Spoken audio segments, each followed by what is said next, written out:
Good morning all of you. कैसे हैं आप लोग? आई होप बहुत अच्छे होंगे और क्लासेस को एंजॉय करेंगे। आज हम लोग एनसीईआरटी का 10th क्लास देखने वाले हैं और आप लोगों का 6th क्लास की एनसीईआरटी कल तक समाप्त हो जाएगी। उसके बाद हम लोग देखेंगे 7th क्लास की एनसीईआरटी को।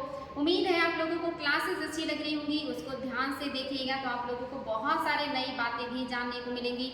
साथ ही 6th क्लास की एनसीईआरटी में मैंने अपनी तरफ से बहुत सारी नई बातें भी जोड़ी हैं जो आप लोगों के लिए सभी एग्जाम में काफ़ी मदद करने वाली हैं।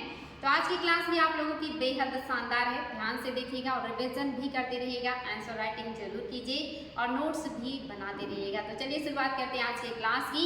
और आज आपका क्लास है नए साम्राज्य और राज्य। नए साम्राज्य और राज्य के बारे में पढ़ेंगे हम लोग, जिसमें अरविंद राजा बना। इसमें कहानी है जो कुछ खास नहीं है, इसलिए हम लोग इस छोटी सी कहानी को नहीं पढ़ेंगे। हम लोग आगे की बड़ी बड़ी बातों को देखेंगे जो आप लोगों के लिए बेहद है इंपॉर्टेंट और आयोग के द्वारा बार बार पूछा जाता है। कहना क्या बताती हैं प्रशस्तियाँ? प्रशस्तियाँ क्या बताती हैं? प्रशस्ति का मतलब होता है राजा की प्रशंसा में लिखी गई सुंदर उक्तियाँ, इन्हीं को कहते हैं प्रशस्तियाँ। तो प्रशस्तियाँ क्या बताती हैं? दरअसल अरविंद गुप्त वंश के प्रसिद्ध राजा समुद्रगुप्त की भूमिका अदा करने जा रहा था। समुद्रगुप्त के बारे में हमें इलाहाबाद के अशोक स्तंभ पर खुदे एक लंबे अभिलेख से पता चलता है। इसकी रचना समुद्रगुप्त के दरबार में कवि व मंत्री रहे हरिसेन द्वारा एक काव्य के रूप में की गई थी। बेहद इंपॉर्टेंट पॉइंट है बच्चा, यहाँ से आप लोगों को ये चीजें नोट करते रहना है कि जो समुद्रगुप्त है ये क्या है। समुद्रगुप्त के बारे में आप देख रहे हैं, इनके बारे में प्रयाग प्रशस्ति के बारे में देख रहे हैं। समुद्रगुप्त की प्रयाग प्रशस्ति ये आपके लिए बेहद इंपॉर्टेंट है। आयोग के द्वारा कई बार पूछा जाता है कि समुद्रगुप्त या प्रयाग प्रशस्ति किसकी है? समुद्रगुप्त की है, ये चीज याद रखिएगा। दूसरा ये है कहाँ, तो नाम से पता चल रहा है प्रयाग प्रशस्ति या इलाहाबाद प्रशस्ति अशोक स्तंभ पर है, ये बात याद रखिएगा। ये जो प्रशस्ति लिखी गई है समुद्रगुप्त की प्रशस्ति इनके दरबारी कवि हरिसेन ने लिखा है, लेकिन ये लिखा किस पे गया है? तो अशोक के स्तंभ पे लिखा गया है। देखिए लिखा हुआ ना अशोक स्तंभ, जो कि कौशाम्बी में था। अशोक ने कौशाम्बी में अपना एक स्तंभ लगवाया था। उस स्तंभ पर इन्होंने बहुत सारे आदेश लिखवाए थे। उसी स्तंभ पर लिखा है समुद्रगुप्त की प्रशस्ति जो प्रयाग में है, इसीलिए इसे कहा जाता है प्रयाग प्रशस्ति या इलाहाबाद प्रशस्ति। ये चीज याद रखिएगा। और इसकी रचना किसने किया है? आपको मैंने अभी बताया हरिसेन ने किया है। आयोग के द्वारा कई बार पूछा गया है। समुद्रगुप्त का इतिहासकार या कवि कौन है? हरिसेन है। Very very important. कहना यह एक विशेष किस्म का अभिलेख है जिसे प्रशस्ति कहते हैं। यह एक संस्कृत शब्द है जिसका अर्थ है प्रशंसा, यानी कि प्रशंसा में लिखी गई उक्ति होती है। प्रशस्तियां लिखने का प्रचलन पहले भी था, जैसा तुमने अध्यायों में गौतमी पुत्र सातकर्णी की प्रशस्ति के बारे में भी पढ़ा है कि प्रशस्तियां बहुत सारे राजाओं के बारे में लिखी गई हैं और ये पुरानी परंपरा थी। फिर आगे चल के गुप्त वंश में समुद्रगुप्त ने भी अपनी प्रशस्ति लिखवाई है। यहाँ जो पॉइंट इंपॉर्टेंट है ये आपको जानना है, ये जो इलाहाबाद में है अशोक स्तंभ, याद रखिएगा। अशोक ने अपना जो स्तंभ है ये कहाँ पे लगवाया था? कौशाम्बी में लगवाया था। इनका जो अभिलेख था या स्तंभ था ये कहाँ था? कौशाम्बी में था। कौशाम्बी में था जिसपे अशोक के लेख थे, लेकिन कौशाम्बी से इसे इलाहाबाद लेकर कौन आया? आयोग ने पूछा है। तो जो अकबर है, अकबर द ग्रेट, अकबर ने इस प्रशस्ति को इलाहाबाद ला करके पहुंचा दिया था। अकबर लेकर के आए थे कौशाम्बी से इलाहाबाद, इलाहाबाद लेकर के आ रहे हैं, याद रखिएगा। वेरी वेरी इंपॉर्टेंट है और ये आपके लिए आयोग के द्वारा पूछा गया प्रश्न है। ये चीज याद रखिएगा। किसका है? अशोक का स्तंभ है। कहाँ है? कौशाम्बी में है। कौन लेके इलाहाबाद आ रहा है? अकबर लेकर के आ रहे हैं। और इस इलाहाबाद प्रशस्ति में किसके किसके लेख मिलते हैं? तो आप सभी ने देखा कि किसके हैं। सबसे पहली बात आपने देखा कि समुद्रगुप्त के हैं। याद रखिएगा किसका है? समुद्रगुप्त का है। और समुद्रगुप्त के पहले अगर बात करेंगे तो आपके अशोक का तो है ही है, यानी कि पहले कौन हो गए? अशोक का है। याद रखिएगा किसका किसका लेख है इस पे? अशोक है पहले नंबर पे। दूसरे नंबर पे समुद्रगुप्त का है। तीसरे नंबर पे इस पर बीरबल का लेख भी है। एग्जाम में आया हुआ है कि किसका किसका लेख है? बीरबल का भी है। और चौथे नंबर पे और किसका है? तो चौथे नंबर पे जो है वो अकबर के बेटे जिनका नाम था जहांगीर। जहांगीर का लेख भी है, इंपॉर्टेंट है। देखिए 4 लोगों का लेख है प्रयाग प्रशस्ति पे, अशोक, समुद्रगुप्त, बीरबल और Jahangir. Very very important. Akbar का इस पर लेख नहीं है और ये सिर्फ कौशाम्बी से इलाहाबाद इसको लेकर के आए हैं। इलाहाबाद को रानी का लेख भी कहा जाता है, याद रखिएगा, रानी का लेख या रानी का अभिलेख भी कहा जाता है। वेरी वेरी इंपॉर्टेंट, ये सारे तथ्य कहाँ पे था? कौशाम्बी में। किसने लगाया था? अशोक ने। कौन लेके आया? अकबर। इसमें किसका किसका लेख है? अशोक, समुद्रगुप्त और जहांगीर, बीरबल। इस पर अकबर का लेख नहीं है। ये क्वेश्चन कई बार घुमा घुमा करके आता है। प्रयाग प्रशस्ति किसकी है? क्वेश्चन आए, समुद्रगुप्त का है। ये प्रशस्ति कौशाम्बी से इलाहाबाद कौन लाया है? अकबर लाए हैं। इस पे किसका लेख नहीं मिलता है? ऑप्शन में दे देगा, अशोक दे देगा, समुद्रगुप्त दे देगा, बीरबल, जहांगीर और अकबर दे देगा। तो अकबर का लेख नहीं है। मोस्टली बच्चों को कंफ्यूजन होगा, वो जहांगीर या बीरबल को हटा देंगे, ऐसा नहीं है। अकबर का लेख नहीं है, ये लेकर आए हैं लेकिन इस पर इनका लेख देखने को नहीं मिलता है। ये पॉइंट काफी इंपॉर्टेंट था जो IAS, PCS और नेट जैसे एग्जाम में कई बार पूछा गया है, इसलिए मैंने इस पर आप लोगों का ध्यान आकर्षित किया है। परंतु गुप्त काल में इनका महत्व और बढ़ गया। जो प्रशस्तियां हैं ये पहले से भी लिखी जा रही हैं। आपने देखा ही कि आपके सातवाहन काल में भी आपकी प्रशस्तियां लिखी गई हैं, लेकिन गुप्त काल में इनकी जो महत्व है और ज्यादा बढ़ गई। कह आगे आओ देखें, समुद्रगुप्त की प्रशस्ति हमें क्या बताती है। समुद्रगुप्त की प्रशस्ति आपको क्या बताती है, आपको ये देखना है, इंपॉर्टेंट पॉइंट है। कह रहा है कि कवि ने इसमें राजा की एक योद्धा, राजा को क्या बताया? एक योद्धा बताया, युद्धों को जीतने वाले राजा, इसके अलावा विद्वान एवं उत्कृष्ट कवि के रूप में भरपूर प्रशंसा की है। याद रखिएगा जो प्रशस्ति लिखी गई है हरिसेन के द्वारा, इसमें इन्होंने कहा समुद्रगुप्त क्या है? एक योद्धा है, युद्धों को जीतने वाले राजा हैं, विद्वान तथा एक उत्कृष्ट कवि भी है समुद्रगुप्त, ऐसा कह के उनकी भूर या भरपूर प्रशंसा की गई है। यहाँ तक कि उसे ईश्वर के बराबर बताया गया है। प्रशस्ति में लंबे लंबे वाक्य दिए गए हैं, यहाँ वैसे ही एक वाक्य का प्रशंसा के रूप में दिया गया है।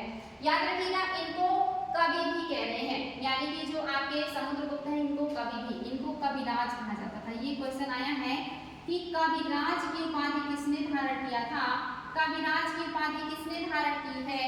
याद रखिएगा आयोग के द्वारा पूछा गया क्वेश्चन है। कविराज की उपाधि समुद्रगुप्त ने धारण की है, समुद्रगुप्त ने धारण किया है। और इन्होंने किस उपलक्ष्य में धारण किया? क्योंकि ये सिक्के पर बीड़ा बजाते हुए दिखा, मतलब जो है इनका चित्र बना है। ये क्वेश्चन आया है, सिक्के पर कौन बीड़ा बजाते हुए बनाया गया है? बीड़ा बजाते हुए कौन जो है बनाए गए हैं? तो याद रखिएगा कौन हो जाएंगे? समुद्रगुप्त का फिगर सिक्के पर बीड़ा बजाते हुए दिखाया गया है, इसीलिए आप देखेंगे इनकी कविराज की उपाधि भी मिली है। कविराज की उपाधि कई बार आया है। ये दोनों आयोग के पूछे हुए क्वेश्चन है।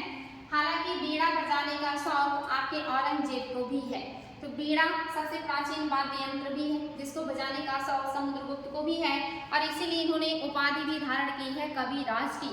और देखिए बीड़ा बजाते हुए इनको सिक्के पे उकेरा भी गया है। ये दोनों बातें याद रखिएगा, आयोग के द्वारा पूछा गया है, नेट में भी आया है और IAS में भी आया हुआ है। चलिए आगे बढ़ते हैं।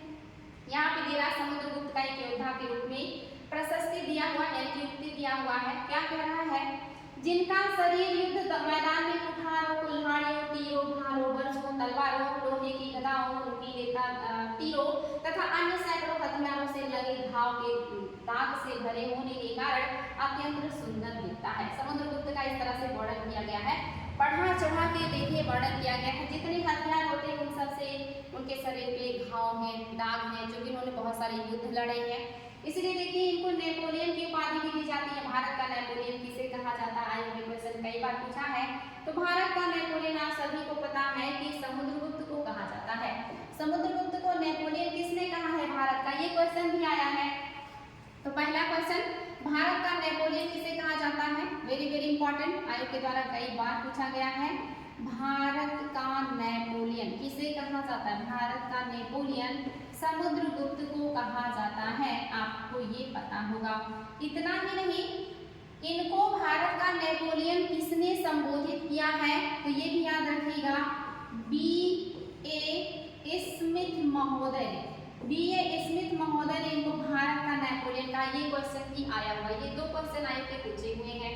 आगे कह रहा है कि क्षेत्र को हरे मतलब जो मानचित्र दिया हुआ है, तुम्हें पूर्वी समुद्र तट के साथ साथ एक क्रम में लाल बिंदु दिखेंगे, उसी तरह कुछ क्षेत्र बैगनी और नीले रंग के भी देखने को मिलेंगे। यह मानचित्र इस प्रशस्ति से में प्राप्त जानकारियों के आधार पर बनाया गया है। हर सेठ 4 विभिन्न प्रकार के राजाओं और उनके प्रति समुद्रगुप्त की नीतियों का वर्णन करते हैं। आपके इसमें एनसीईआरटी में इंडिया का मैप दिया हुआ है, उसमें समुद्रगुप्त के मतलब कहाँ तक साम्राज्य का विस्तार था, इसका वर्णन प्रशस्ति में किया गया है और उसी प्रशस्ति के आधार पे उस मैप को बनाया गया है कि समुद्रगुप्त का जो साम्राज्य है ये कहाँ तक था। वो प्रशस्ति भी मैं आप लोगों को मतलब वो मैप भी मैं आप लोगों को अभी दिखा दूंगी। यहाँ पे देखिए, ध्यान दीजिएगा, कह रहा है कि आपका एक मिनट बच्चों, बस हाँ आगे बढ़ते हैं और देखते हैं क्लास 10 हिस्ट्री। चलिए, यहाँ से हम देख रहे थे भारत का नेपोलियन कहा जाता है समुद्रगुप्त को। चलिए हम लोग अभी मानचित्र भी देख लेंगे, यहाँ से हम लोग आगे बढ़ेंगे और कह रहा है कि समुद्रगुप्त की जो नीतियां हैं उनका वर्णन किया गया है। मानचित्र में हरे रंग का क्षेत्र आर्यावर्त के उन 9 शासकों का है जिन्हें समुद्रगुप्त ने हराकर उनके राज्यों को अपने साम्राज्य में मिला लिया था। यानी कि आपको मैप में देखने को मिलेगा आर्यावर्त। आर्यावर्त मतलब उत्तर का क्षेत्र जिसको इन्होंने जीता है। और एक क्वेश्चन आया, आर्यावर्त में कितने राजाओं को इन्होंने हराया था, तो ये चीज याद रखिएगा, आर्यावर्त के इन्होंने 9 राजाओं को हराया है। वेरी वेरी इंपॉर्टेंट है, आर्यावर्त के 9 शासकों को हराकर इन्होंने अपने साम्राज्य की स्थापना किया है। इसके बाद दक्षिणापथ के 12 शासक आते हैं। ये क्वेश्चन भी आया कि दक्षिणापथ में कितने शासकों को समुद्रगुप्त ने हराया है, तो दक्षिणापथ में इन्होंने 12 शासकों को हराया है और उत्तरापथ में या आर्यावर्त में 9 शासकों को हराया है। इनमें से कुछ राजधानियों को दिखाने के लिए मानचित्र पर लाल बिंदु दिए गए हैं। इन सब ने हार जाने पर समुद्रगुप्त के सामने समर्पण किया था। समुद्रगुप्त ने उन्हें फिर से शासन करने की अनुमति दे दी थी। यानी कि आर्यावर्त के जो 9 राजा हैं जिनको समुद्रगुप्त ने हराया है, उनको तो उन्होंने पूरी तरह से अपने साम्राज्य में मिला लिया, यानी कि उनका अस्तित्व समाप्त कर दिया। लेकिन जो दक्षिणावर्त के शासक हैं, जो 12 शासक हैं, इनको हराने के बाद समुद्रगुप्त ने जब उन्होंने समर्पण कर दिया तो उनको फिर से शासन करने की अनुमति दे दी थी अपने अंडर में। वही चीज यहाँ पे लिखी हुई है, हम लोग अभी इसको मैप में भी देख लेंगे। तीसरा पॉइंट क्या है, कह रहा है पड़ोसी देशों का आंतरिक घेरा बैगनी रंग से रंगा गया है। जो पड़ोसी देश हैं यानी कि आसपास के जो पड़ोसी देश हैं उनका कैसा है, बैगनी कलर से है। इसमें कौन कौन से क्षेत्र हैं, असम है, तटीय बंगाल है और क्या है, नेपाल है, उत्तर पश्चिम के कई गढ़ बासंग है। आगे कह रहा है ये समुद्रगुप्त के लिए उपहार लाते थे, यानी कि जो सीमावर्ती राज्य हैं इसमें आपका असम भी है, तटीय बंगाल भी है और आपके पश्चिमोत्तर क्षेत्र के भी कुछ क्षेत्र हैं। ये सब लोग क्या करते हैं, उपहार लेकर के आते हैं। पड़ोसी देश जो आंतरिक घेरे के रूप में है ये उपहार लाते हैं और उनकी आज्ञाओं का पालन करते हैं, यानी कि समुद्रगुप्त की आज्ञा का पालन भी करते थे तथा उनके दरबार में उपस्थित भी हुआ करते थे। यानी कि समय समय पे दरबार में उपस्थित भी होते थे, उपहार भी लाते थे और उनकी आज्ञा का पालन भी करते थे। ये सब किसकी विशेषता है, जो तटीय मतलब तटीय यानी कि जो सीमावर्ती साम्राज्य हैं या पड़ोसी जो साम्राज्य हैं या राज्य हैं उनके बारे में। चौथा, बाएं इलाके के शासक यानी कि पड़ोसी राज्यों के बाद वाले जो शासक हैं जिन्हें नीले रंग से रंगा गया है, संभवतः कुषाण तथा शक वंश के थे। इनमें श्रीलंका के शासक भी थे, इन्होंने समुद्रगुप्त की अधीनता स्वीकार की और अपनी पुत्रियों का विवाह किया। जो आपके बाह्य राज्य हैं इन्होंने समुद्रगुप्त की अधीनता स्वीकार की और अपनी पुत्रियों का विवाह समुद्रगुप्त के साथ किया था। ये सारी चीजें हम लोग बाई मानचित्र भी देख लेते हैं कि क्या दिया है इसमें समुद्रगुप्त के बारे में जो दिखाया गया है, हम उसको भी देख लेते हैं और आप लोगों का ये सारा पॉइंट क्लियर हो जाएगा। चलिए, आपका यहाँ पे दिया हुआ है मैप जो कि प्रशस्ति के हिसाब से बनाया गया है, ध्यान से देखिएगा। सबसे पहली बात कह रहा है कि जो ग्रीन कलर से है ये क्या है, आर्यावर्त है। जो ग्रीन कलर वाला है ये आर्यावर्त है। आर्यावर्त में कितने राज्य हैं, 9 राज्य थे या 9 साम्राज्य थे। 9 राज्य को जीत कर ही इन्होंने आर्यावर्त अपना स्थापित किया और आर्यावर्त को इन्होंने क्या किया, यहाँ के शासकों को पूरी तरह से अपने साम्राज्य में मिला लिया और इनका अस्तित्व समाप्त करके पूरी कंट्रोल अपने हाथ में ले लिया, प्रत्यक्ष कंट्रोल। या देखिए आप लोग ये राज्य 1 2 3 4 5 6 7 8 9 10 11 12 इस तरह से ये जो दक्षिणावर्त वाले हैं ये क्या है, ये 12 शासक हैं। 12 शासक थे या 12 राज्य था जिनको इन्होंने हराया, समुद्रगुप्त ने हराया। लेकिन हराने के बाद जब इन्होंने आत्मसमर्पण कर दिया, उनकी अधीनता को स्वीकार कर लिया, तो उनको उनका साम्राज्य वापस कर दिया समुद्रगुप्त ने। ये अधीनता स्वीकार करने के बाद वापस कर दिया है। तीसरे नंबर पर जिसकी बात हो रही है ये पड़ोसी है। ये देखिए पड़ोसी हैं जो बैंगनी कलर से हैं, जिसमें आपने देखा असम और आपका बंगाल, बंगाल के अलावा आपका पूर्वोत्तर के देखिए नेपाल और आपके कश्मीर वगैरह, ये पाकिस्तान वगैरह के जो इलाके हैं, ये सब कौन से हैं, ये वे लोग हैं, ये यहाँ तक आएगा, अफगानिस्तान तक आएगा। जितनी बैंगनी कलर में है ये सब इनके पड़ोसी राज्य हैं जो इनके आज्ञा का पालन करते हैं। आपने देखा क्या करेंगे, आज्ञा का पालन करेंगे, आज्ञा पालन। और इसके अलावा दरबार में उपस्थित होंगे, उपहार लाएंगे, उपहार लाएंगे, और इसके अलावा दरबार में उपस्थित होंगे। ये सारा काम कौन करेगा, ये लोग करेंगे। वेरी वेरी इंपॉर्टेंट है। जो पड़ोसी सटे हुए देश हैं या राज्य हैं, जो ये सीमावर्ती बाह्य रूप से जो है, इसमें देखिए आपका बाकी जो इलाके आगे ईरान, अफगानिस्तान वाले इलाके और श्रीलंका भी, ये सब कैसे हैं, बाह्य पड़ोसी हैं। ये क्या करेंगे, ये अपनी पुत्रियों का विवाह करेंगे और वैवाहिक संबंध स्थापित करेंगे। पुत्रियों का विवाह भी करेंगे और इनके एक तरीके से कि उपहार भी लाएंगे। तो ये चीज याद रखिएगा। ये 4 तरह के राज्य हो गए। आर्यावर्त पूरी कंट्रोल में, दक्षिणावर्त मतलब जो है आंशिक कंट्रोल में, अधीनता स्वीकार कर लिया, इनके साम्राज्य का हिस्सा है। ये लोग आदेश मानेंगे, दरबार में उपस्थित होंगे और उपहार लाएंगे। ये लोग पुत्रियों का विवाह करेंगे और जो है थोड़ा बहुत इनकी बातों को मानेंगे, नहीं तो इनके ऊपर भी आक्रमण होगा। और इसी में देखिए श्रीलंका भी है नीले हरे कलर का। तो ये सारी चीजें याद रखिएगा, यहाँ पे दिया हुआ है। आगे बढ़ेंगे और देखते हैं और क्या खास बातें हैं। तो आपने समुद्रगुप्त को पढ़ लिया, उनकी प्रशस्ति को भी पढ़ लिया, ये सारी चीजें याद रखिएगा। चलिए और क्या बात है ये भी देख लेते हैं। वंशावली, वंशावली है यहाँ पे, देखिए यहाँ पे दिया हुआ विक्रम संवत। ये 57 ईसा पूर्व में, आप सभी को पता है कि जो विक्रम संवत है ये कब शुरू होता है, आपके 57 ईसा पूर्व में विक्रम संवत शुरू हुआ था। शक संवत हम लोगों ने पढ़ा था कि ये कनिष्क ने चलाया था 78 ईस्वी में। और जो आपका विक्रम संवत है ये विक्रमादित्य नामक मालवा के शासक ने चलाया था, ये 57 ईसा पूर्व का था। तो ये सारी चीजें हमने पढ़ी हैं। चलिए देख लेते हैं। आपका विक्रम संवत के हिसाब से अगर आप देखेंगे तो कौन सा वर्ष चल रहा है इस समय, जो अभी आपका नया वर्ष लागू हुआ ना, 22 जो मार्च है, जिसको हम एक चैत्र मतलब चैत्र में लेते हैं तो फर्स्ट होता है। ये हमारे हिंदी कैलेंडर का ईयर यहाँ से शुरू होता है। तो अगर आप जो ईस्वी है, ईस्वी में हम कहाँ चल रहे हैं, 2023 में चल रहे हैं। और अगर इसमें आप +57 कर देते हैं तो आपका क्या आ जाएगा, हिंदी कैलेंडर आ जाएगा। हिंदी कैलेंडर के हिसाब से आपका जो नया वर्ष है ये क्या हो जाएगा, नए वर्ष में हिंदी कैलेंडर के हिसाब से आपका 2080 हो जाएगा। 2080 हिंदी कैलेंडर में अगर आप जो है ईस्वी सन में 57 ईसा पूर्व को जोड़ देते हैं तो आपका 280 आ जाएगा। हिंदी कैलेंडर के हिसाब से जो वर्ष चल रहा है वो 2080 चल रहा है। तो यहाँ पे देखा अधिकांश प्रशस्तियां शासकों के पूर्वजों के बारे में भी बताती हैं।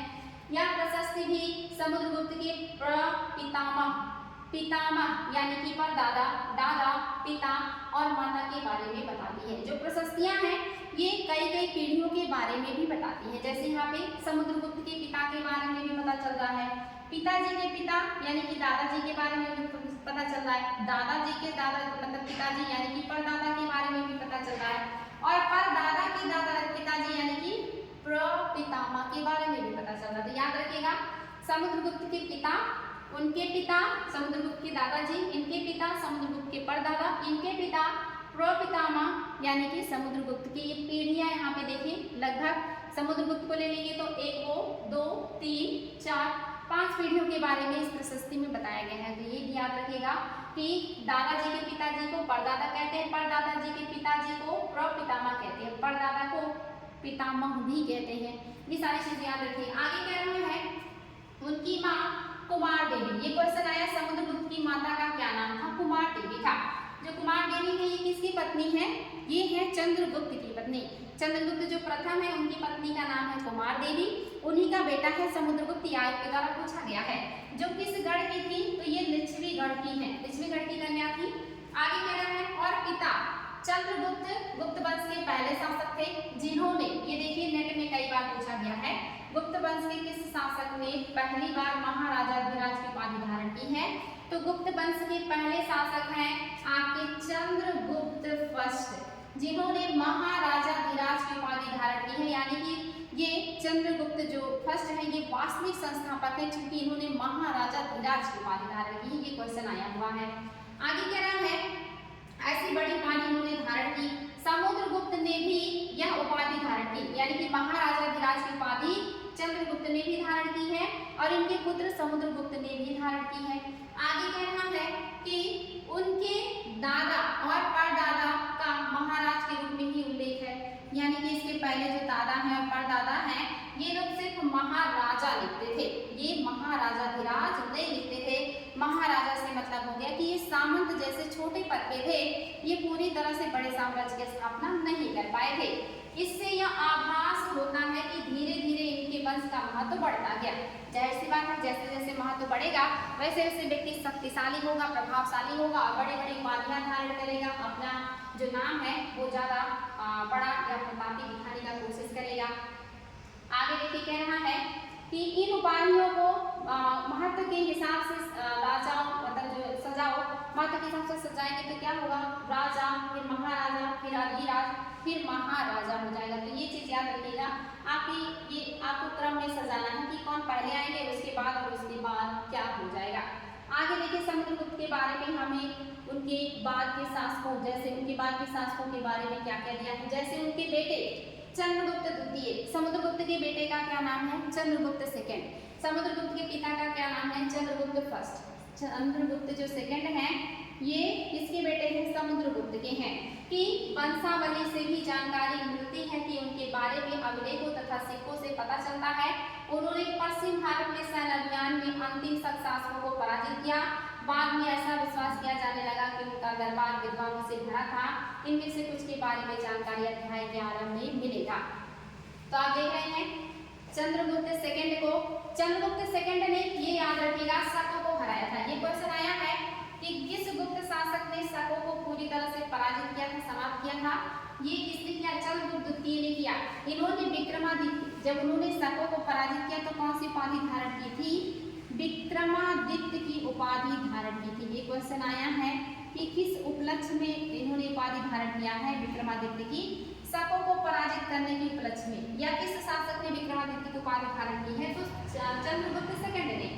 शकों को पराजित करने के उपलक्ष्य में इन्होंने चांदी का सिक्का चलाया। ये क्वेश्चन भी आया है कि चांदी का सिक्का किस गुप्त शासक ने चलाया है, तो किसने चलाया, चंद्रगुप्त सेकंड ने चलाया है चांदी का सिक्का।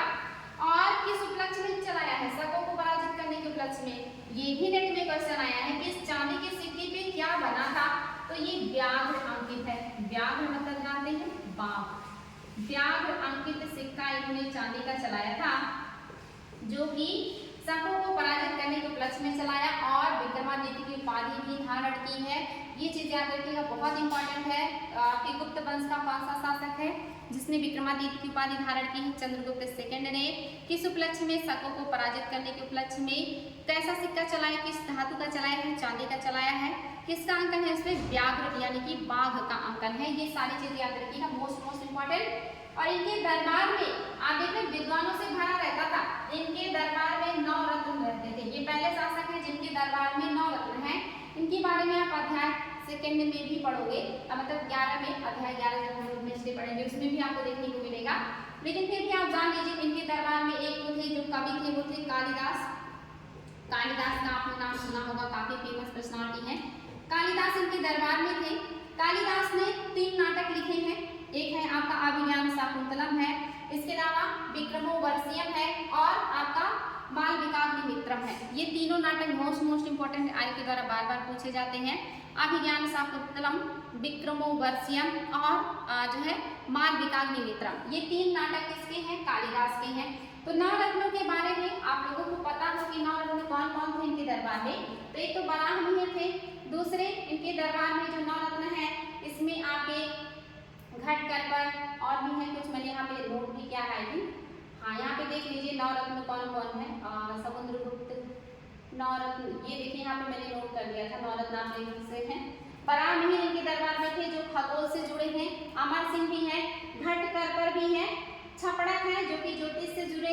धन्वंतरी जो कि चिकित्सा के बहुत बड़े विद्वान थे, आप सभी को पता होगा, चिकित्सक हैं। बैताल भट्ट आप सभी को पता है कि ये जादूगर हैं।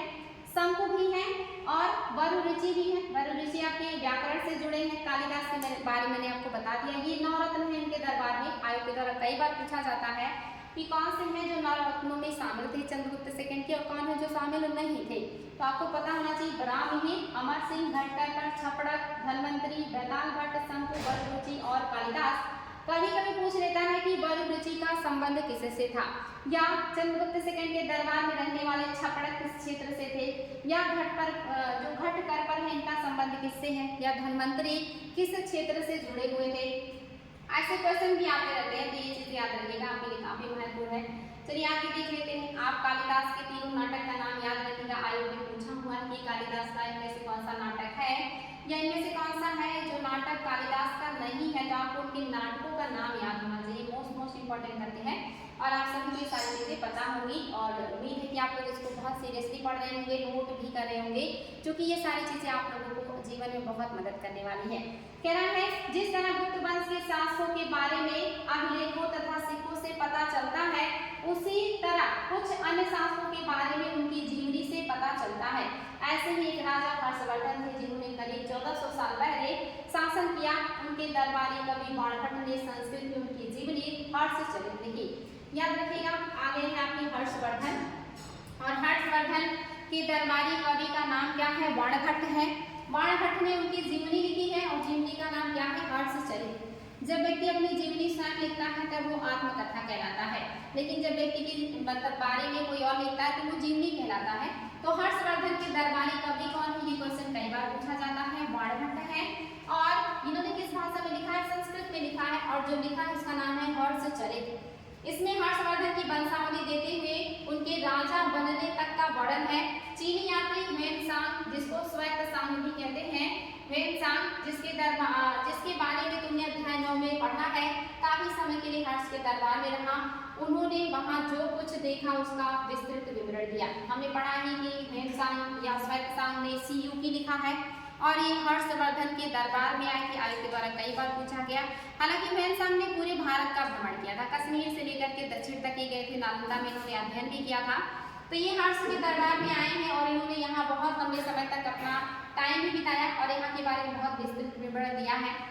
हर्षवर्धन आप सभी को पता होगा, पता ही चला कि ये कहाँ के हैं, वर्धन वंश के हैं। वर्धन वंश के शासक हैं। वर्धन वंश आप लोगों को पता हो कि ये वर्धन वंश का जो क्षेत्र है ये कहाँ पे है। तो वर्धन वंश का जो क्षेत्र है ये दिल्ली और हरियाणा के क्षेत्र में था। इनका जो साम्राज्य था दिल्ली और हरियाणा के क्षेत्र में था। इनके जो पिता थे, ये क्वेश्चन भी आता है, इनके पिता का नाम या वर्धन वंश के संस्थापक कौन थे, तो प्रभाकर वर्धन थे। इनके पिता का नाम था प्रभाकर वर्धन, जो वर्धन वंश के संस्थापक थे। इनके 3 बच्चे थे।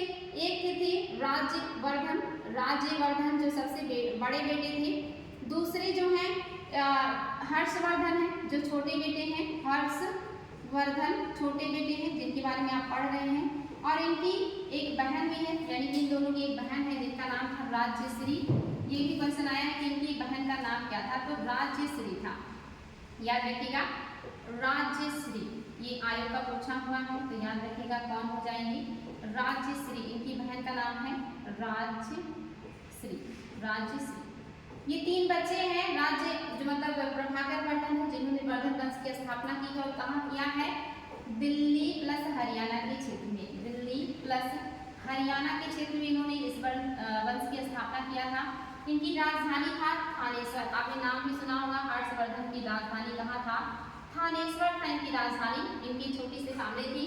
लेकिन ये जो राज्यवर्धन है, ये उस समय घोड़ों का आक्रमण हो रहा था। जो घोड़ होते हैं, घोड़ आपने नाम सुना होगा, घोड़ मध्य एशिया के बहुत बर्बर जनजातियां थी, इनका आक्रमण हो रहा था। इनके आक्रमण में बिजी थे। उसी समय प्रभाकर वर्धन की तबीयत खराब हो गई और इनकी मृत्यु हो गई। प्रभाकर वर्धन की मृत्यु हो गई। इनकी पत्नी जो थी इनके साथ वो सती हो गई। पत्नी जो है वो सती हो गई, यानी कि माँ बाप दोनों लोग नहीं रहे। अब राज्यवर्धन जो है ये शासक बनते हैं। राज्यवर्धन जब शासक बनते हैं उसके पहले इनकी जो बहन है राज्यश्री, इनका विवाह हुआ था कन्नौज के शासक के साथ। कन्नौज के शासक थे गृह वर्मा, इनके साथ इनकी बहन का शादी हुआ था। ये क्वेश्चन कई बार आया है कि राजश्री का विवाह किससे हुआ था? गृह वर्मा से हुआ था। कहाँ के शासक थे? कन्नौज के शासक थे। ये जो गृह वर्मा है, इनको उस समय के दो शासक थे, एक तो मालवा के शासक थे, मालवा के शासक का नाम था रामगुप्त नाम था, और रामगुप्त के एक दोस्त थे जिनका नाम था शशांक जो है ये गौड़ शासक थे, गौड़ शासक। और गौड़ आपका कहाँ था? बंगाल में था। याद रखिएगा, बंगाल के शासक हैं गौड़, नरेश नाम है शशांक, ये मित्र है रामगुप्त के। ये दोनों लोग मिल करके जो ये गृह वर्मा है कन्नौज के शासक, इनकी हत्या कर देते हैं, इनको मार देते हैं। यानी कि राजश्री के पति गृह वर्मा की हत्या मालवा शासक रामगुप्त और गौड़ बंगाल के शासक शशांक ने मिलकर कर दिया। यानी कि जब इनकी हत्या हो गई तो ये राजश्री को बंदी बना लिया गया, इनको बंदी बना करके कारावास में डाल दिया गया या कारागार में डाल दिया गया। यानी कि दो घटनाएं एक साथ हुई, इधर पिताजी की हत्या मतलब जो है मृत्यु हो गई बीमारी से, इधर बहन के पति की हत्या हुई और बहन जो है कारागार में बंद कर दी गई। इस समय राज्यवर्धन शासक बने और इन्होंने साम्राज्य स्थापना मतलब राजा बनने के बाद अपनी बहन के जो मतलब मारने वाले हैं कातिल यानी कि रामगुप्त से बदला लेने के लिए आते हैं और रामगुप्त को ये क्या करते हैं? मार देते हैं। रामगुप्त की हत्या राज्यवर्धन ने कर दिया जो कि बड़े भाई हैं राजश्री के। लेकिन रामगुप्त के दोस्त ने जो कि नाम है शशांक ने हत्या कर दिया धोखे से राज्यवर्धन का। राज्यवर्धन ने रामगुप्त को मारा और शशांक ने राज्यवर्धन को मार दिया। अब अकेले बचे हर्षवर्धन, अकेले हर्षवर्धन बने, मतलब बचे, भाई भी नहीं है, पिता भी नहीं है, बहन के पति भी नहीं है, बहन कारावास में, ये राजा बनते हैं। और फिर ये राजा बनने के बाद अपने वहां से सेना लेकर के अपनी बहन के साम्राज्य को बचाने के लिए आते हैं और कन्नौज पर आक्रमण करते हैं, कन्नौज पर अपना अधिकार कर लेते हैं। इसके बाद ये जो शशांक हैं इनसे युद्ध करते हैं और इनकी हत्या कर देते हैं। अपनी बहन को ये ढूंढते हैं और फिर भाई बहन दोनों मिल करके कन्नौज का शासन स्थापित कर लेते हैं। और जो हर्षवर्धन है इन्होंने अपनी राजधानी जो थानेश्वर थी वहां से कन्नौज स्थानांतरित कर दिया। एक ऐसा आता है कि हर्षवर्धन ने अपनी राजधानी थानेश्वर से कहाँ स्थानांतरित किया था? कन्नौज स्थानांतरित किया था और धीरे धीरे करके उन्होंने अपने साम्राज्य की काफ़ी बड़े क्षेत्र में स्थापना कर लिया था। उत्तर भारत का सारा क्षेत्र इनके साम्राज्य में आ चुका था।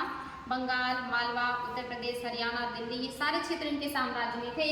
और असम का शासक इनका दोस्त भी था, तो असम तक इनका प्रभुत्व स्थापित हो गया था। हालांकि जब ये दक्षिण में अपना साम्राज्य विस्तार करना चाह रहे थे तो उस समय इनको नर्मदा नदी के किनारे पुलकेशिन सेकंड ने रोका था, जो कि चालुक्य वंश के शासक थे, नाम था पुलकेशिन सेकंड। आय के द्वारा कई बार पूछा जाता है कि इनके साम्राज्य विस्तार को किसने रोका था, तो इनके जो है साम्राज्य विस्तार को रोका था पुलकेशिन सेकंड ने, जो कि कैसे शासक है? चालुक्य वंश के शासक हैं। आगे मैंने आपको कहानी सुनाई ही है। हर्ष अपने पिता के सबसे बड़े बेटे नहीं थे, पर अपने पिता और बड़े भाई की मृत्यु हो जाने पर थानेश्वर के राजा बने। उनकी बहनोई कन्नौज के शासक थे जिनका नाम था गृह वर्मा। जब बंगाल के शासक ने उन्हें मार डाला तो हर्ष ने कन्नौज को अपने अधीन कर लिया और बंगाल पर आक्रमण कर दिया। आपने देखा ही, मैंने पूरी कहानी आपको बता दी कि कैसे कैसे घटना जो है वो घटित हुई थी और कैसे कैसे हर्षवर्धन ने बड़े संघर्ष के बाद अपना साम्राज्य मजबूत किया और अपनी बहन को भी बचाया और वापस इसको अधिकार में भी लिया। ये देखिए हर्षवर्धन के बारे में, कन्नौज जो है और प्रयाग ये दोनों जगह पे ये धर्म सभा की स्थापना करते थे। ये आपके द्वारा कई बार पूछा गया है कि कन्नौज और प्रयाग में धर्म सभा की स्थापना कौन करते थे, तो ये सबसे महत्वपूर्ण प्रश्न है आपकी क्लास का। हर्षवर्धन के द्वारा किया जाता था, खास करके कन्नौज में जो इनकी राजधानी थी कन्नौज, यहाँ पे धर्म सभा का आयोजन किया जाता था। मेनसांग इस धर्म सभा के मेन पंडित भी बने थे और वहाँ पे उनकी हत्या करने की कोशिश भी की गई थी। तो हर्षवर्धन के द्वारा किया जाता है। ये भी कहा जाता है कि इतिहास में बहुत बड़े दानी राजा थे, बहुत बड़े दानी राजा थे। अपना वस्त्र तक ये जो है दान कर देते थे। ये क्वेश्चन में है कि अपना वस्त्र तक कौन दान कर देता था, तो अपना वस्त्र तक दान कर देते थे जो आपके हर्षवर्धन है, काफी दानी राजा माने जाते हैं। आगे करें, मगध तथा संभवतः बंगाल को भी जीतकर उन्हें पूर्व में जितना सफलता मिली थी उतनी सफलता अन्य जगहों पर नहीं मिली। जब इन्होंने नर्मदा नदी को पार कर दक्कन की ओर आगे बढ़ने की कोशिश की तब उनके विस्तार को किसने रोका? पुलकेशिन सेकंड ने। यानी कि पूर्व में बंगाल वगैरह तक इनका जो क्षेत्र है वो तो आ गया था, लेकिन बाकी जो क्षेत्र है यहाँ पे इनको दिक्कत हो गई। आगे देखिए, ध्यान से देखिएगा आगे क्या कह रहा है कि पुलकेशिन सेकंड ने, जो कि क्या है चालुक्य नरेश है, इन्होंने उनको रोका, उनके साम्राज्य विस्तार को रोका था। ये चीज याद रखिएगा। आगे ध्यान से देखिएगा, पल्लव चालुक्य और पुलकेशिन द्वितीय की प्रशस्तियां, पल्लव चालुक्य और पुलकेशिन द्वितीय की प्रशस्तियां देख रहे हैं। सभी राजा की प्रशंसा में सुंदर उक्तियां लिखी गई हैं उनके दरबारी कवियों के द्वारा, उनके इतिहासकारों के द्वारा। इनके बारे में भी लिखा गया। आयोग के द्वारा पूछा जाता है पल्लव चालुक्य और पुलकेशिन द्वितीय की प्रशस्तियों में इस काल में पल्लव और चालुक्य दक्षिण भारत के सबसे महत्वपूर्ण वंश हैं। याद रखिएगा, दक्षिण भारत के सबसे महत्वपूर्ण वंश कौन है? पल्लव है और चालुक्य है। जब हर्ष उत्तर में है उस समय दक्षिण में कौन से राजवंश है? पल्लव, जो कि आपके दक्षिण में है, और मिड में कौन है? चालुक्य है। भारत के सबसे महत्वपूर्ण राजवंश है पल्लव का राज्य, उनकी राजधानी कांचीपुरम के आसपास के क्षेत्र में। कांचीपुरम आप सभी को पता है तमिलनाडु के क्षेत्र में है। यहाँ पे देखिए पल्लव का क्षेत्र है। आगे क्या नाम है? आसपास के क्षेत्र से लेकर कावेरी नदी के डेल्टा तक फैला था। इनका जो क्षेत्र विस्तार है कावेरी नदी के डेल्टा तक फैला हुआ है। जबकि चालुक्यों का राज्य कृष्णा और तुंगभद्रा नदियों के बीच है। कृष्णा और तुंगभद्रा नदी जो है आप सभी को पता है महाराष्ट्र और आंध्र प्रदेश के क्षेत्र में है। इन क्षेत्रों में चालुक्य हैं और कावेरी के क्षेत्रों में आपकी पल्लव है, जो उस समय के दक्षिण भारत के शक्तिशाली राजा हैं। चालुक्यों की राजधानी ऐहोल थी। ये देखिए इनकी राजधानी ऐहोल है। यह एक प्रमुख व्यापारिक केंद्र था, जो कि हम देख रहे हैं एक धार्मिक केंद्र भी है। आगे चल के एक धार्मिक केंद्र भी बन जाएगा, व्यापारिक केंद्र भी है, ऐहोल राजधानी भी है। और याद रखिएगा पुलकेशिन सेकंड की प्रशस्ति भी है। ऐहोल प्रशस्ति किसकी है? पुलकेशिन सेकंड की है। ऐहोल जो प्रशस्ति है ये पुलकेशिन सेकंड की है। इंपॉर्टेंट है, इसको याद रखिएगा, इसको याद रखिएगा। ये क्वेश्चन कई बार पूछा गया है कि ऐहोल जो आपका प्रशस्ति है ये किसका है? ये है आपके पुलकेशिन सेकंड का, पुलकेशिन सेकंड का है। किसने लिखा है? इनके दरबारी कवि रविकीर्ति ने लिखा है। याद रखिएगा किसने लिखा है? रविकीर्ति, रविकीर्ति ने लिखा है। इंपॉर्टेंट पॉइंट है। इनके दरबारी कवि का नाम क्या है? आयोग ने कई बार पूछा है, रविकीर्ति है। और ये कौन है? पुलकेशिन सेकंड है। इनकी प्रशंसा में जो उक्तियां हैं इसको मतलब जो है ऐहोल प्रशस्ति कहते हैं। ऐहोल प्रशस्ति रविकीर्ति ने पुलकेशिन सेकंड के सम्मान में लिखा है। ये जो रविकीर्ति है ये कहते हैं, जब इन्होंने ऐहोल प्रशस्ति लिख लिया तब इन्होंने कहा कि मैं भारवी और कालिदास के समान हूँ, कालिदास के समान हूँ। ये क्वेश्चन भी आया है नेट में कि कौन अपने आप को कहता है कि मैं भारवी और कालिदास के समान हो गया हूँ, क्योंकि मैंने भी इनके जैसे प्रशस्तियाँ लिखी हैं, बहुत सारे ऐसे काम किए हैं जो करके ये लोग इतने महान हो गए हैं। ये क्वेश्चन कई बार पूछा गया। और ये भी पूछा गया है कि रविकीर्ति ने अपने आप को किसके समतुल्य कर दिया था? तो कूट में कई नाम होंगे, उसमें से आपको दो नाम याद होने चाहिए, भारवी और कालिदास के समतुल्य अपने आप को किसने कहा? रविकीर्ति ने कहा। और कहाँ कहा? ऐहोल प्रशस्ति में कहा, जो इसने किसके लिखा है? पुलकेशिन सेकंड के लिए लिखा है, क्योंकि पुलकेशिन सेकंड के लिए क्या है? ये दरबारी कवि हैं। आगे कह रहा है ऐहोल के बारे में आप देख रहे हैं, जो मंदिर भी है, प्रशासनिक क्षेत्र भी है, धार्मिक केंद्र भी बन गया। यहाँ कई मंदिर थे। पल्लव और चालुक्य एक दूसरे की सीमाओं का अतिक्रमण करते थे। मुख्य रूप से राजधानियों को निशाना बनाया जाता था, जो समृद्ध शहर थे। ये दोनों आपस में भी लड़ते रहते थे और एक दूसरे की राजधानियों को ये निशाना बनाते थे कि इनकी राजधानी पर हम अधिकार कर ले, और इस चक्कर में दोनों लोग क्या होंगे? कमजोर हो जाएंगे। पुलकेशिन द्वितीय सबसे प्रसिद्ध चालुक्य राजा है। चालुक्य वंश के सबसे शक्तिशाली या पराक्रमी कहिए राजा कौन है? पुलकेशिन द्वितीय है। उनके दरबार में हमें उनके दरबारी कवि रविकीर्ति द्वारा रचित प्रशस्ति से पता चलता है। इसमें उनके पूर्वजों, खास तौर से पिछली 4 पीढ़ियों के बारे में बताया गया है। पुलकेशिन द्वितीय को अपने चाचा से यह राज्य मिला था। पुलकेशिन द्वितीय को किससे मिला है राज्य? अपने चाचा से मिला है। और इनके बारे में पता कहाँ से चल रहा है? रविकीर्ति की प्रशस्ति से पता चल रहा है कि इनका साम्राज्य कैसा था और ये किस तरह के राजा है। तो आपने देखा कि जो हर्षवर्धन है इनके साम्राज्य विस्तार को पुलकेशिन ने रोक दिया है। कहाँ पे? नर्मदा नदी के किनारे। ये क्वेश्चन आया है कि हर्षवर्धन के दक्षिणी विस्तार को किसने रोका है? पुलकेशिन सेकंड ने रोका है। किस वंश के शासक हैं? चालुक्य वंश के शासक हैं। रवि कीर्ति के अनुसार उन्होंने पूर्व तथा पश्चिम दोनों समुद्री इलाकों में अपने अभियान चलाए। इसके अतिरिक्त उन्होंने हर्ष को भी आगे बढ़ने से रोका, हर्ष के साम्राज्य विस्तार को रोक दिया। हर्ष का अर्थ आनंद होता है, कवि का कहना है, यानी कि रवि कीर्ति कह रहे हैं कि इस पराजय के बाद हर्ष अब हर्ष नहीं रहा, यानी कि जब पुलकेशिन द्वितीय ने हर्षवर्धन को हरा दिया तब वो अब हर्ष नहीं रहे, यानी कि अब वो दुखी हो जाएंगे। आगे तरफ पुलकेशिन द्वितीय ने पल्लव राजा के ऊपर भी आक्रमण किया। जो पुलकेशिन द्वितीय हैं ये ऊपर हर्षवर्धन के साम्राज्य विस्तार को तो रोक ही रहे हैं, इन्होंने पल्लव शासकों के ऊपर भी आक्रमण किया।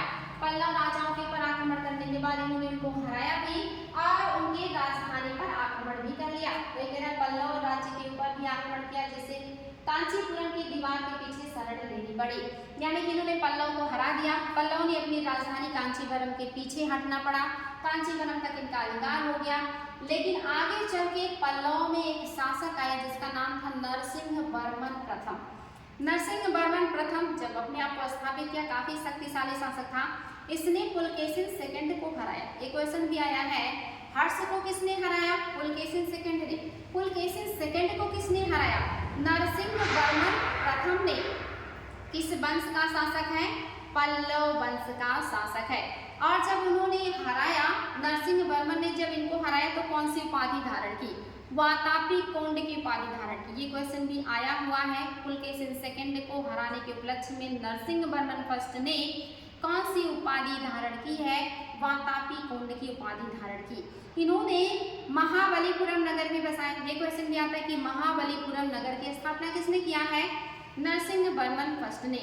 इन्होंने मामल्ल की उपाधि भी धारण की और इसी उपाधि से मामल्ल शैली का विकास हुआ। मामल्ल शैली मंदिर निर्माण की एक शैली है। महाबलीपुरम में आपने देखा था बहुत सारे रथ मंदिर बनवाए गए थे, बहुत सारे रथ मंदिरों का निर्माण किया इन्होंने। यहीं पे है सप्त पैगोडा। सप्त पैगोडा, सप्त पैगोडा मैंने आप लोगों को बताया है। सप्त पैगोडा में आपके 7 रथ मंदिर आते हैं।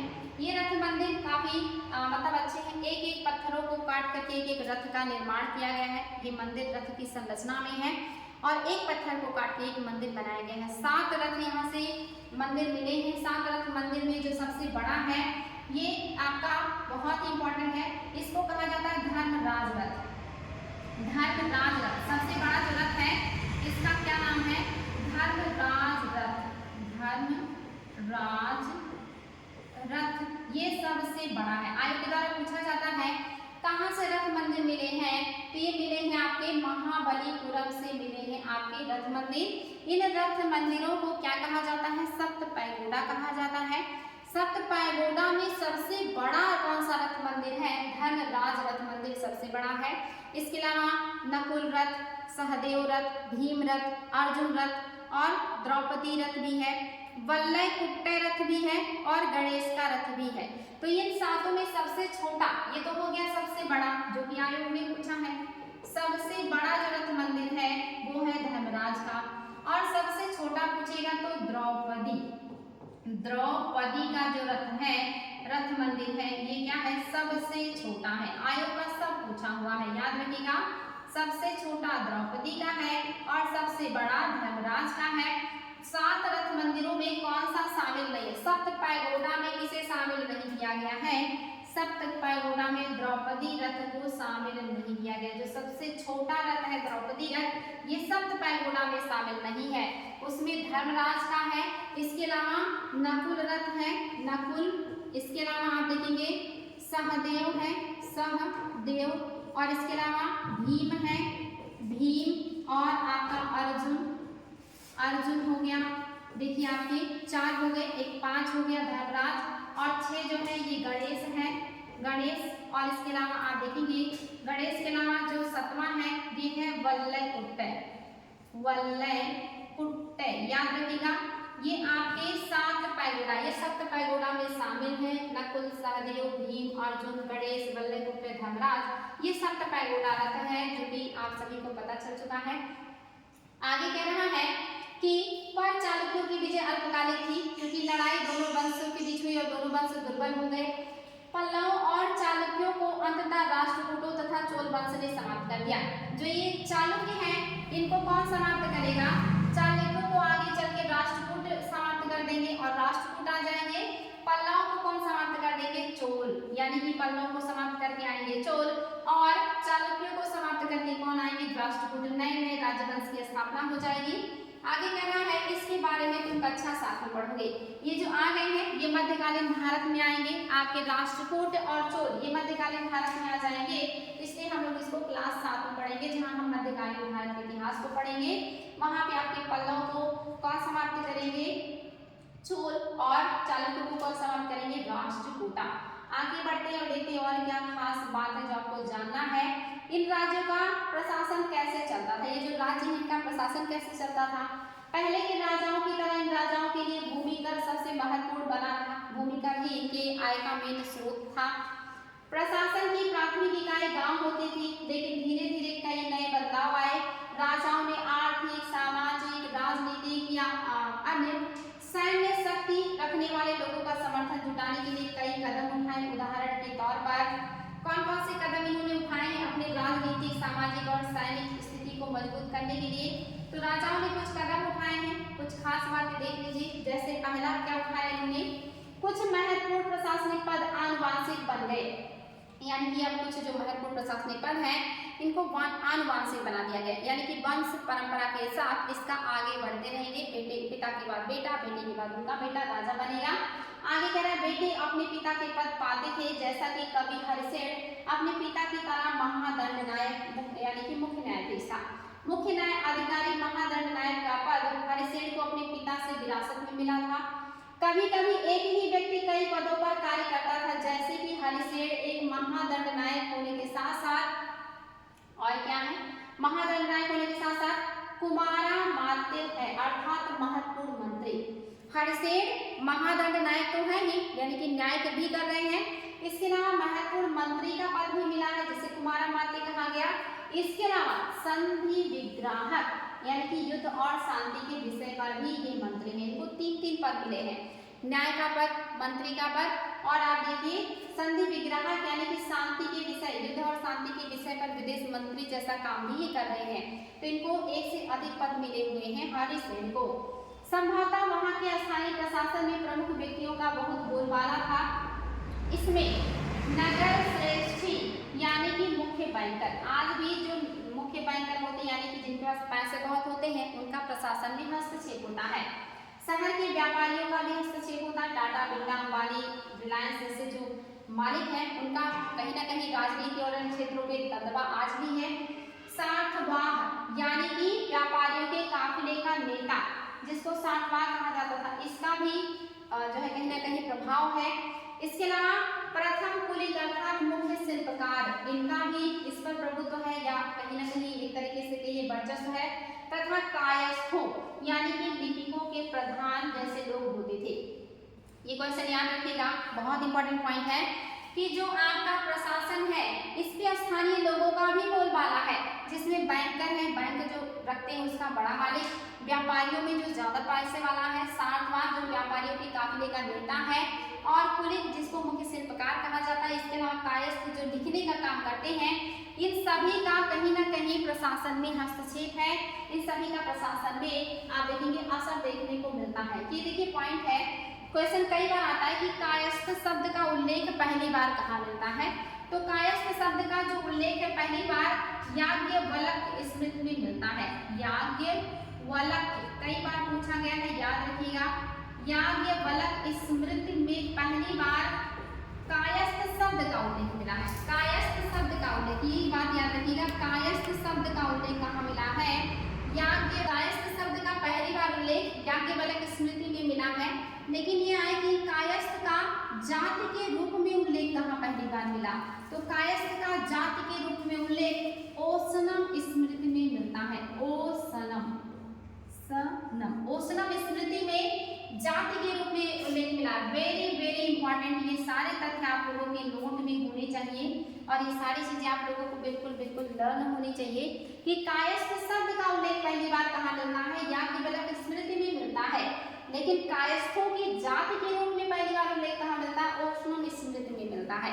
सारे जितने मैं आप लोगों के लिए लिख रही हूँ या बता रही हूँ या हाईलाइट कर रही हूँ, ये सब आपके नोट्स में शामिल होनी चाहिए। आप हेडिंग जो रहता है हेडिंग कीजिए और इसमें जो मेन बातें मैं बताती हूँ उसको अपने नोट में लिखते जाइए। शॉर्ट नोट आपका बनता जाएगा जिसको आप फास्ट रिवीजन कर सकते हैं। इसको मैंने देखिए लिखा भी था कि बाई मतलब मिस्टेक अगर कहीं मेरे दिमाग से चीज़ें स्किप कर जाए, क्योंकि इतने सारे तथ्य रहते हैं दिमाग में, बहुत सारी चीज़ें सोचती हूँ कि बताऊंगी, लेकिन उस समय पढ़ाते हुए वो चीज़ें दिमाग में नहीं आती तो वो बता नहीं पाती और बाद में लगता है कि ये पॉइंट छूट गया।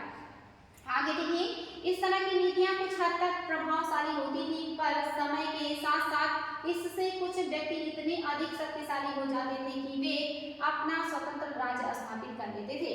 यानी कि ये नीतियां तो प्रभावशाली हैं कि स्थानीय लोगों का प्रभाव हो प्रशासन पर, राजनीति में, लेकिन कभी कभी वो इतने शक्तिशाली हो जाते थे कि अपने आप को स्वतंत्र कर लेते थे और राजा को कुछ नहीं समझते थे। आगे कह रहा है एक नए प्रकार की सेना, एक नए प्रकार की सेना के बारे में दे रहा है। क्या बातें हैं देख लेते हैं। कुछ राजा अभी भी पुराने राजाओं की तरह एक सुसंगठित सेना रखते थे। कुछ राजा ऐसे हैं जो पुराने राजा की तरह अपना एक सुसंगठित सेना रखते हैं जिन पर उनका पूरा का पूरा कंट्रोल है।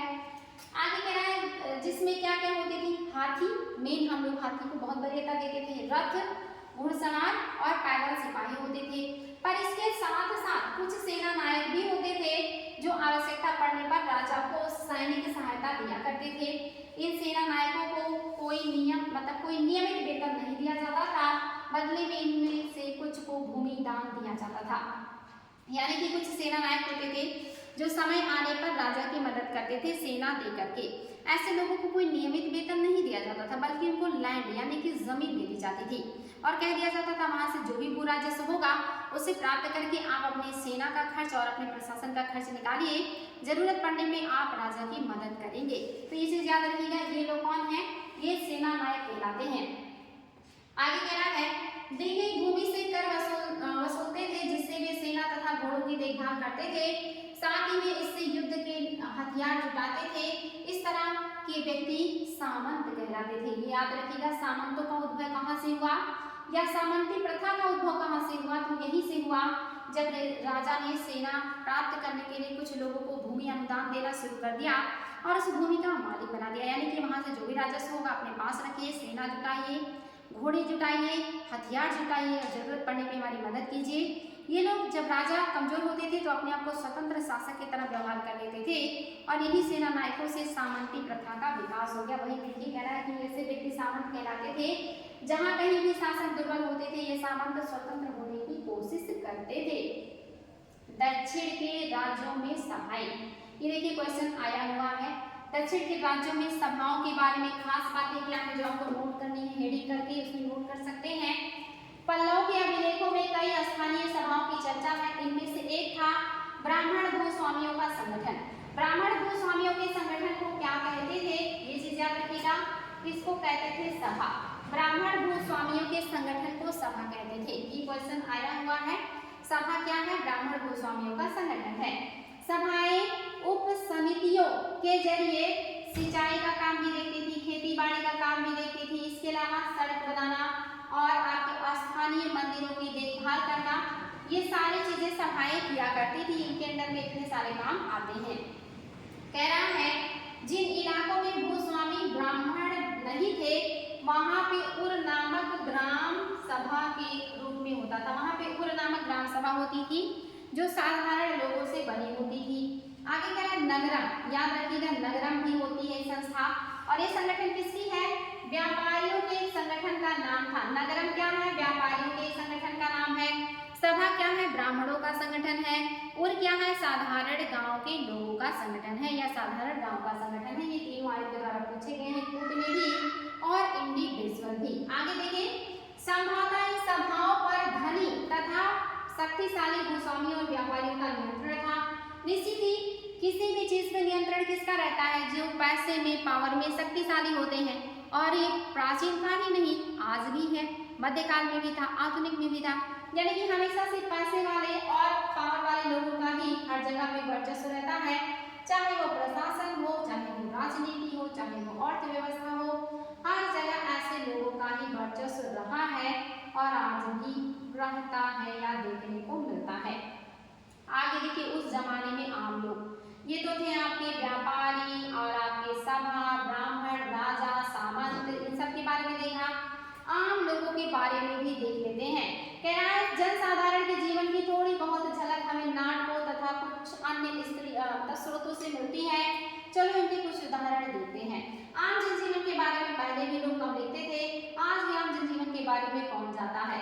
जितनी भी पत्रिकाएं, जितने भी पेपर, जितनी भी सारी चीजें आती है उसमें बड़े लोगों के बारे में ही लिखा रहता है। आम लोगों के बारे में कौन लिखता है? किसानों की क्या हालत है, गरीबों की क्या हालत है, महिलाओं की क्या हालत है, कौन लिखता है? आज भी वही चीजें राजनीति में भी टिकी रहती हैं, अर्थव्यवस्था पे भी हर जगह बड़े लोग छाए रहते हैं। शुरू से ही आम लोगों के ऊपर किसी ने ध्यान नहीं दिया। कह रहे कालिदास अपने नाटकों में राज दरबार के जीवन के चित्रण के लिए प्रसिद्ध है। कालिदास के 3 नाटक का मैंने आज ही नाम बताया, मालविकाग्निमित्रम, अभिज्ञान शाकुंतलम, विक्रमोर्वशीयम। ये इनके 3 महत्वपूर्ण नाटक हैं जिसमें इन्होंने आम जनजीवन के बारे में भी कुछ वर्णन किया है अपने नाटकों के द्वारा। कह रहे इन नाटकों में एक रोचक बात यह है कि राजा और अधिकांश ब्राह्मण को संस्कृत बोलते हुए दिखाया गया। ये क्वेश्चन आया कि कालिदास के नाटक में ब्राह्मण और राजा कौन सी भाषा का यूज करते हैं? संस्कृत भाषा बोलते हैं। ये भी क्वेश्चन आया है, जबकि अन्य लोग तथा महिलाएं प्राकृत बोलती थी, कि अन्य लोग आम जनजीवन और महिलाएं कौन सी भाषा का उपयोग करते हैं उनके नाटक में? देखिए वो लोग प्राकृत भाषा बोलते हैं। ये 2 क्वेश्चन है, आयोग के याद रखिएगा। बड़े लोग क्या बोलेंगे? संस्कृत, और आर्य समाज के अन्य लोग और महिलाएं क्या बोलेंगी? प्राकृत। उनका सबसे प्रसिद्ध नाटक अभिज्ञान शाकुंतलम, दुष्यंत नामक एक राजा और शकुंतला नामक एक युवती की प्रेम कहानी है। इस नाटक में एक गरीब मछुआरे के साथ राज कर्मचारियों के दुर्व्यवहार की बात कही गई है। इस कहानी में जो है मछुआरे के बारे में दिया गया है, कुछ खास बात नहीं है। कह रहा एक मछुआरे को कीमती अंगूठी मिली, यह अंगूठी राजा ने शकुंतला को भेंट में दी थी। वह दुर्घटनावश उसे एक मछली निगल गई। जब मछुआरा उस अंगूठी को लेकर महाराज या राजमहल पहुंचा तो द्वारपाल ने उस पर चोरी का आरोप लगाया और मुख्य पुलिस अधीक्षक भी बहुत बुरी तरह से पेश आया। राजा उस अंगूठी को देखकर बहुत खुश हुए और उन्होंने मछुआरे को इनाम दिया। पुलिस वाला और द्वारपाल मछुआरे से इनाम का कुछ हिस्सा हड़पने के लिए उसके साथ शराब खाने चल पड़े। मतलब एक तरीके से कहिए कि तब भी भ्रष्टाचार का, करप्शन था। आज भी भ्रष्टाचार है, करप्शन है। आप सभी को पता है कि जब भी कोई चीज पाता है तो उसमें सबको हिस्सा चाहिए होता है, तब भी चाहिए होता था और आज भी चाहिए होता है। चलिए आगे भी देख लेते हैं। चीनी यात्री पासियन का ध्यान उन लोगों की दुर्गति पर भी गया जिन्हें ऊंचे और शक्तिशाली लोग अछूत मानते थे। मैंने आपको पहले ही कहा था कि एक नया वर्ग आया जो शूद्रों से भी ज्यादा गया गुजरा था, जिसको अछूत कहते थे, यानी कि जिसके संपर्क में आना अपवित्र माना जाता था और ऐसे लोगों को नगर के बाहर रखा जाता था। वो नगर में प्रवेश नहीं कर सकते थे और अगर वो कभी नगर में किसी कारणवश प्रवेश नहीं करना चाहते थे तो उन्हें लकड़ियां पीटते हुए आना पड़ता था। और इस बात का वर्णन फाहियान यानी कि फासियान ने किया है भोक्यूकी में।